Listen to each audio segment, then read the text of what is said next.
So I'll admit that the last workouts I posted were a little bit nasty, 17-minute AMRAPs and 19-minute chipper wads. If you haven't seen them, I'll link them at the top now so that you can have a look.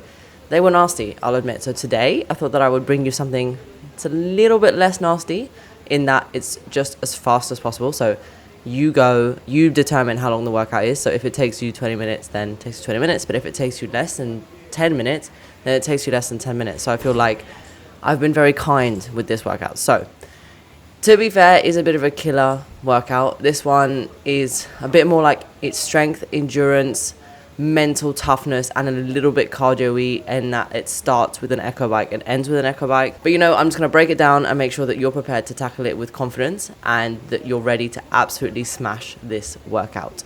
Okay, so without further ado, this is the workout. It will be on the screen now. So the buy-in is 24 or 30 calories for the men on the echo bike, followed by 10 rounds of shoulder to overhead plus box jumps. So 8 shoulder to overhead plus 8 box jumps. The weight for women is 35 kilos, and I believe that the weight for men is 53. There is also a buyout at the end of the workout, which is another 24 and 30 calories on the echo bike. So as this workout starts with the echo bike, 24 calories for women, 30 for men. Your goal here, steady pacing. It's really tempting to try and get this out of the way, sprint, and just get it over with. But honestly, my top tip would be do not blow out your legs or blow out your lungs right at the start. It will leave you in a nasty way getting to the barbell. So what I went for was just a controlled effort that will leave you a little bit primed for the workout. So you're feeling a little bit huffy and puffy, a little bit tired, but you're ready to literally pick up the barbell as soon as you start. So to give you an idea, I held pretty much a between 60 and 65 RPM on the echo bike, which is a pretty comfortable pace for me. I would say if you're slightly newer to the sport, or for beginners or people who are a little bit find it hard to climb the calories, just feel free to scale the calories down to 18 or 20. This way it ensures you can keep moving throughout the workout and doesn't sort of set you up for failure as soon as you start. You don't want the first bit to completely ruin the next bit, because the main focus of the workout is getting through the 10 rounds. So next we have the start of the 10 rounds, 8 shoulder to overhead. So in the workout, it does say push press. However, if you can't do push press for whatever reason, you can push jerk or strict press. That will absolutely blow out your shoulders, but whatever allows you to manage this workout efficiently, just make sure that you lock out at the top. Obviously, push press is a lot more efficient. You can cycle it a lot quicker. Usually I would only ever do a push jerk if it was a lot heavier and you needed to be able to move the weight more, move heavier weight for longer. So if push jerk isn't an option, you can use those things. However, scaling tip, if the prescribed weight is too heavy and you feel like you have to push jerk it, what I would recommend is just dropping the weight down to a weight that you can perform unbroken sets comfortably, or split the reps into 2 smaller sets of 4. Now, if you are going to split the reps into 2 smaller sets of 4, just try to be quite strict with yourself in that you're put the bar down, step back, breathe for a second, then go back and pick it back up. 10 rounds is a long time, and if you break every round, you'll find that the clock will just keep ticking, and you will lose a lot of time. So just be careful of that. So after the shoulder to overhead, it's straight into the 8 box jumps. So speed is your friend, but only if you're controlled. So the workout does specify step down, so not to rebound. So this is basically your time to be efficient. Not lose too much time, but try to catch your breath over the 8 reps. You basically just want to take the box jumps as the breathing, because for me, the hardest part is cycling the barbell, because that makes me really out of breath, because I didn't realize how fast I do it, but when I'm watching, I do it quite quick. So obviously it jacks my heart rate up. But if I just take my time on the box jumps, I basically just enable myself to breathe a little bit, although it doesn't really look like I'm locking it out because I'm leaning my chest forward. So bad news for Han. So just make sure that you lock out your hips, because that's not very convincing for me. If you're not ready for box jumps, if you don't like box jumps, don't worry about it. You can scale it by either lowering the box height or opting for step ups.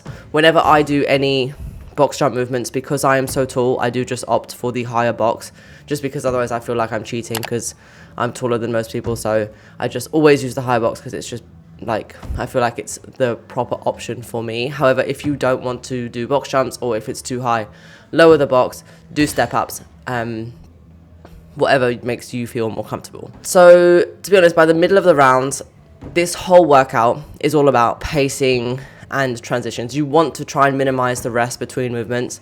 So have like quick transitions will save you a lot of time over the 10 rounds, and that can make or break your performance. So basically, how I managed that was basically I tried to find like little pockets of breathing. So on the floor next to my mat, I have like little magnets which help me keep track of the rounds I'm doing. So I'll basically take the time that I like to put the magnet on the side, counting the round, to breathe. When I put the barbell down for the shoulder to overhead, I then take a small breath before I start doing my box jumps. And again, here on the box jumps, you just want to try and catch your breath. Obviously it's step down, so this is where you want to gain a little bit of like breathing time. As I said earlier, if it does get tough, if you do feel like you're really struggling, do just break up the shoulder to overhead into smaller sets, like either 4 and 4 or 5 and 3 if needed, but try to keep moving steadily on the box jumps. I would say to try to go unbroken, as the weight should be light enough to cycle and you should be able to catch your breath back on the box jumps. However, if you really can't, just try to be strict with the rest that you have on the shoulder to overhead. Drop it, step back, pick it up again. This is a super mental workout. 10 rounds is a really, really long time. So you kind of just have to learn to be strict with yourself in that you put the bar down, you just have to keep going because it's 10 rounds, a really long time that you could lose a lot of time in. Now, finally, at the end, you will have another Echo Bike buyout. Now, by this, I will be honest, by this point, like at this point, my legs were absolutely tired. My heart rate was through the roof.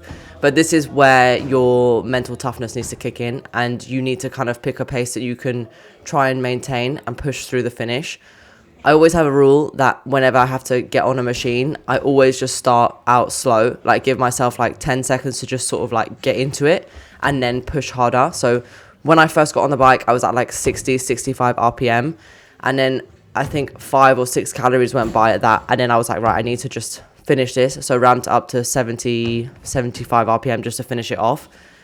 I was really dark in the paint cave at this point. Like it was really spicy. So just make sure that you don't empty the tank too early so that you can get to the Echo Bike and absolutely go for it at the end. I think it's about finding a specific point where you feel like quite uncomfortable by the end of the 10 rounds, but not so uncomfortable that you can't then push a little bit on the Echo Bike. So this is a really spicy workout. Now, I'll say things that I did well, which could help you, is I did try to focus on steady pacing on the bike at the beginning. Like the bike at the beginning, it was super important to make sure not to go too hard because I didn't want to set myself up for failure by the time I got to the barbell. So pace the first bike.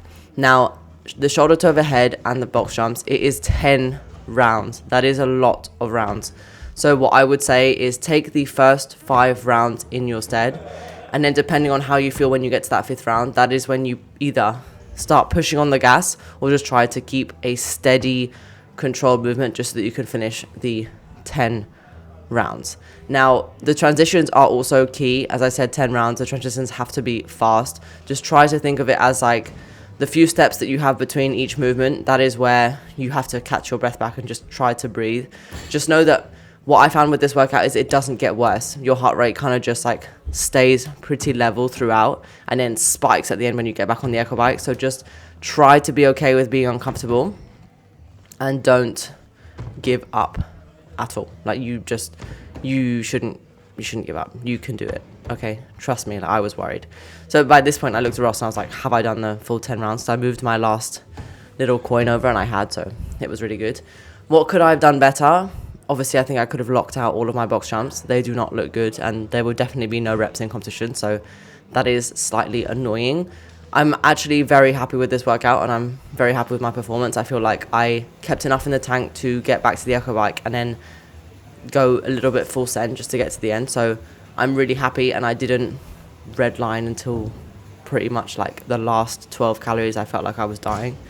So yeah, start steady on the bike, the shoulder to overhead and the box jumps, just make sure that you get those sets unbroken and just take like a few breaths between each one. Scale any box jumps or step down if you're too tired.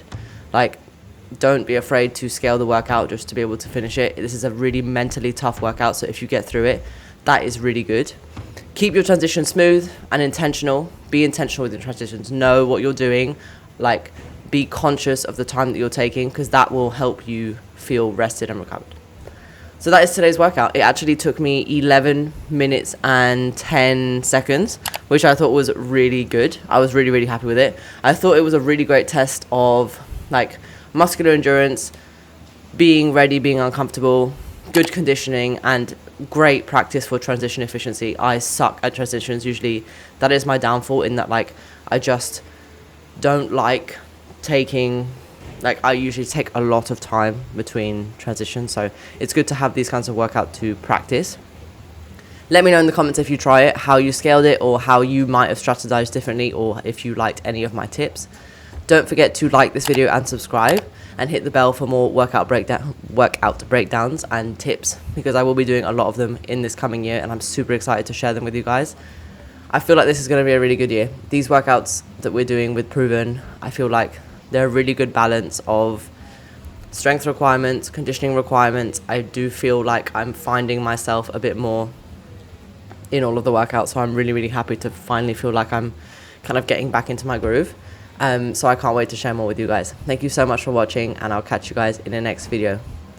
Bye.